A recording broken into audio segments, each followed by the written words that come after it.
Yo, it's Hulk. Shout out Nu-Killa each and every time. West London all day.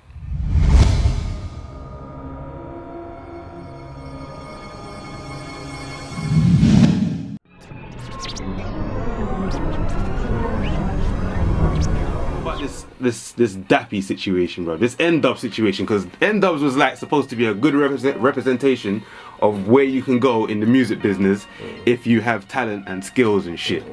And like, we've seen their cycle, we've seen their rise to like glory and stuff. And I'm not even trying to hate on them, say, oh, they deserve it. They don't. They put in the work. I remember seeing them when they were performing before they blew and thing, and I was like, yeah, these guys, they make good music, innit? So it's one of those ones.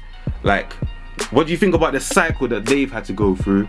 What happened is, I watched a video, an Dubz video on channel AKA a couple of years ago where Dappy goes in one line. I remember this bar, yeah, because I thought, oh, that's quite good. He goes, I'm going to say some messed up numbers here because I can't remember the exact bar, the numbers that he said, yeah. But he said, I done 700 and something shows last year and got paid 800 and something pound for each one, yeah. Now, if you look at it like this, yeah, these touring artists that are out here doing shows, the promoter's gonna pay your manager's gonna pay you. It's mostly cash.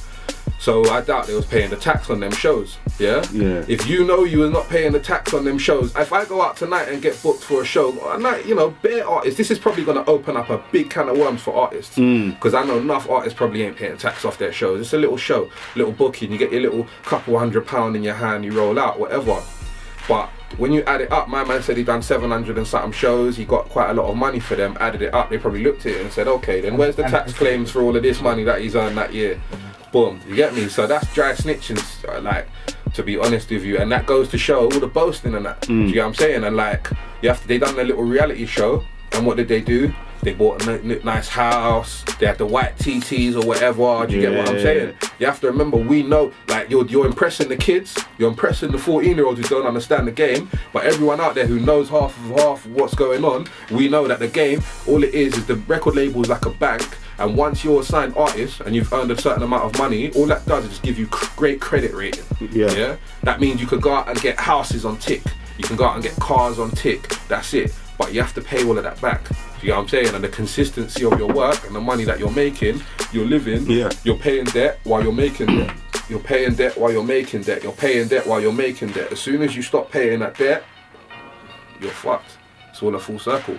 So they, like, you know, it's an example for youngsters and that, man, getting in the game. Like, it's hard, you know, keep control of your money and that, man. Keep control of your record labels are fucking artists over big time now with this 360 thing. But you have to look at it like this as well. I swear that Uncle brought them into the game, innit? That Uncle B, Dappy's dad. And he showed them a lot about the game and stuff, which obviously helped them get so successful. Yeah. Then he went, he died, and then now this has happened. Do you get what I'm saying? So it's kind of like, rah, they lost their guidance, they lost the person that was probably in this shady game. Do you get what I'm saying? How many people that they're dealing with, managers, label executives, A&Rs, how many people actually have the love in their heart that their own dad and uncle would have done to want to make them be alright?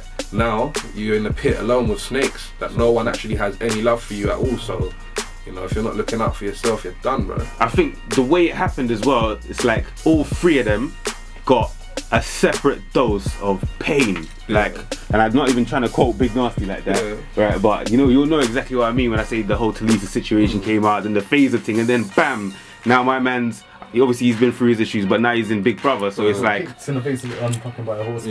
Oh yeah, that as well. Oh man, I think it's the stories coming out, because that might happen to an average human being. Do you know what though? Like, to see him in Big Brother, when did he get kicked in the face by a horse? Because I would have thought his face would be mangled. But I think it might have been the, like a minor thing in it, but I think that was like about a month ago or something. Oh, see, it can't have been. He recovered in time. People die from that shit. Yeah, but I don't think it was that too will hard. take a man's face open, blood. I can't see no scars on his face.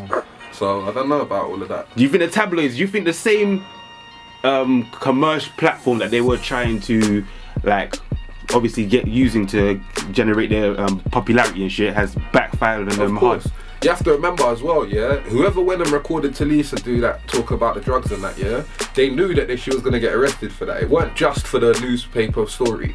That was undercover police sort of work, do you get what I'm saying? And at the end of the day, whether it was actual police or not, someone was intending to get her arrested. Do you get what I'm saying? Now, you have to look at it like this, yeah? fuck all the conspiracy theories and shit. It's straight up, yeah. If you disappoint the wrong people, look at this. Like if you read Simon Cowell's book, yeah, he basically blackballed Cheryl Cole, you know, because she wouldn't, because she ducked out on him. She left him for Will.i.am, innit? She basically, Will.i.am was her manager, innit? Yeah. And Will.i.am told her to stop fucking with Simon. Come from America, come do this, come do that. You get what I'm saying? So then from that, where's she now?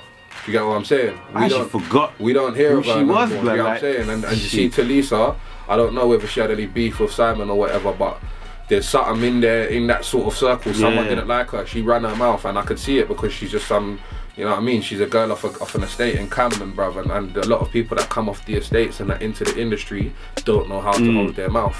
Do you get what I'm saying? But I'm like a firm believer that if you've got to a certain place, you'll be able to get there again. Like, there's got to be trials and errors that you've gone through. This is like the biggest lesson that they've ever gone through, innit? So they know that next time when they're doing it, it might take a bit longer, but there's still a chance. You know what I mean? There's a bigger chance than someone who's never been through it. You see what I'm saying? Of course. But again, you have to remember, there's people there's big 90s stars and that are now doing normal jobs and that. Yeah, that's true still. So, like, you know, the brothers from Damage and that. Oh snap! Remember how big Damage was? Yeah. What are they doing now? One of them's a chef. He's a big chef. Yeah. Michelin stars or whatever. But I think one of them's doing teaching or something. Do you get what I'm saying? And I know they done a tour recently because someone dropped it on one of them's DJ Daddy Ernie's son, innit? And I've done an interview with him recently, and yeah, they dropped Damage track on Choice FM and the phones went mad, innit? And they said, yeah, you know, we could do a reunion tour for this, and they did it. Do you get what I'm saying? They was meant to do one night and ended up selling out 5 nights. Sick. So in that case, you get what I'm saying? But it has to be what they want. If they all stick to the music still, if they give it a rest for a little while, it's going to be hard to come back.